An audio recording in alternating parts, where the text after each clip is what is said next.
All right. You want me to look at the camera? Yeah, just right there. Okay. Second practice is in the books for the 2016 camp. Chad Brendel here with Associate Head Coach Robert Prunty, Co-Defensive Coordinator. And Coach, a lot of energy today. It was a hot day, but you got a lot of energy out of your young guys out there. Yeah, the guys came out with a lot of intensity, excited, but you expect that for right now with the guys, and they just got to keep it up. They got to continue to have that intensity and energy. Along the defensive line, we've seen the first 2 days, you've been a lot of young guys rotating in and out. Is that getting them on tape, seeing them against the ones and twos on offense, and figuring out what you got with those guys before you head out to higher ground? Right. You want to see how they respond in different situations. So the more reps they can get, you get an idea how they are, when things don't go right, how they playing with the techniques and fundamentals. So it gives them the opportunity to also teach techniques and fundamentals, because the more reps they get, the better they become, especially when you're young. And especially like a guy like Michael Pitts to come in, but also two guys that was redshirted for us, Kalen Ashworth and Brian Wright and Lyndon Johnson. So these guys are getting a lot of reps. So when we get to high ground, we can put it all together and get the veteran guys back with them too. Wright, good play yesterday, coming up the middle, got a block pass, almost intercepted it, and then Pitts today drove the tight end back into the quarterback. I guess it would have been a throwaway or a sack. Are those two guys looking good? Who's looking good out of that group that's taking advantage of this? Right. Those guys are looking very good. I think all four of them are, Caleb Ashworth and Brian Wright and, once again, Michael Pitts and Lyndon Johnson. I think what you're seeing is you're seeing these guys with a lot of energy. We have so much competition, at the defensive end spots now. Those guys have grown up, and so they know they can't take a day off, so they're trying to come with they're trying to give their best each time they're on the field, and that's what we need to get better. Competition breeds itself. Defensively, a lot of depth, finally. I mean, when you're trying to build a roster, you look at this too deep. Is this what you want it to look like? Man, I love it. I think this is the first time we've been here talking to Coach Tuberville and all of us sitting around together. We're actually 3 deep now at every position on defense, and that's something we ain't never had. Last year when we came out, the whole, defensive backfield, the secondary was pretty much depleted. We didn't have nothing. So this is the first time that we've been here, at the University of Cincinnati, and we're 3 deep now, and we got guys, and that's the key to playing defense, having depth.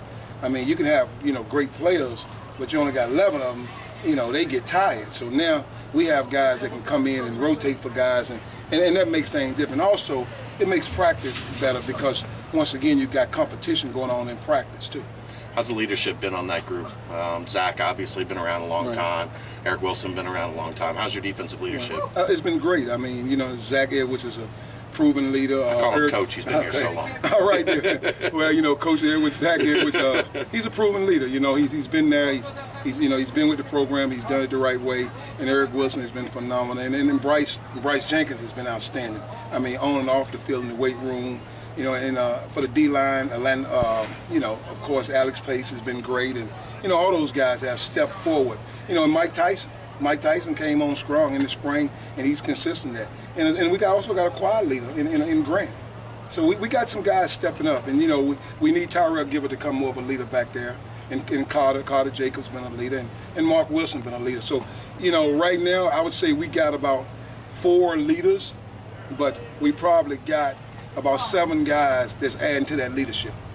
Now, when you talk about playing defense, whether you're going to be more aggressive, whether you're going to sit back a little bit, how much does having depth change that ability to decide how you want to play game to game and approach, a game plan? Well, it makes a big difference because now, if you are blitzing a lot and you get some injuries, then you got guys that can replace those guys. I think the biggest thing is that the talent level from the 1s and the 2s don't drop off that far. So that allows us to do a lot on the field. Now you can play an aggressive attacking defense, or you also can play a read defense. So we have the luxury of both now, having that depth now. Depth changes everything on defense. One more thing I wanted to get to before I let you go. Young guys, obviously, jumped out at me yesterday. The skill guys, linebackers, cornerbacks, safeties, really good, and then some of the guys on the inside, Marcus Brown, and some of those guys look good as well. It's got to be nice to see that's in the pipeline. Now you've got 2 deep of guys that have experience, and you're bringing in a freshman class that, man, they got some guys that look like they can really help. Right, I was pleasantly surprised yesterday. I was very surprised yesterday You know, when you're talking about Perry Young, he looked like Superman out there running around and, you know, going on, on the number 2 receiver in that nickel spot. He was expanding to the sideline, bursting for that ball. And big Marcus Brown, you're talking about a guy, 335 pounds running, footwork is just moving around and moving hand placement, just phenomenal. And you got all them guys, Micah Pitts, just run like a deer. Then you got Wiggins just got here, and you see him pick that ball all the way. Take us through that pick yesterday. He's sitting back. He reads the quarterback.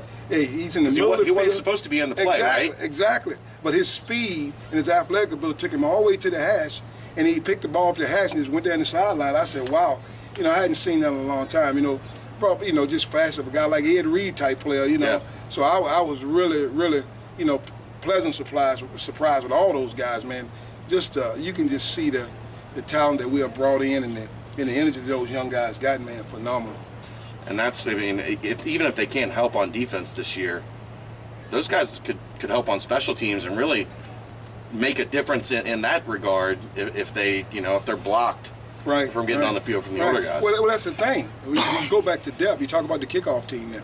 Now you're 3 deep on defense, 3 to 4 deep. Now you got all these guys can play on the kickoff team. So now you got a guy like, say, a Zach Edwards or a Tyrell Gilbert can come off the field. And then you got a fresh guy on the field playing on the kickoff team, kick return team. It benefits us all the way around when we get to depth, especially on the special teams area. So, it's depth is a game changer. And at Cincinnati, we finally got depth now. So that means good defense this year, right? I think we got to play strong. I think we're going to be a lot better. I think, we got to stay with the philosophy Coach Tuberville got, and that is to play technique and fundamental and stop the run, then stop the pass. And I think that if we do that, we can get back to the way he played back at Miami when he won the national championship. Back there, and that's what we're trying to do. Appreciate it, Coach. Okay, Catch up with you in a couple weeks. We'll see how camp goes. Okay, thank you. Thank Coach you. Robert Prunty.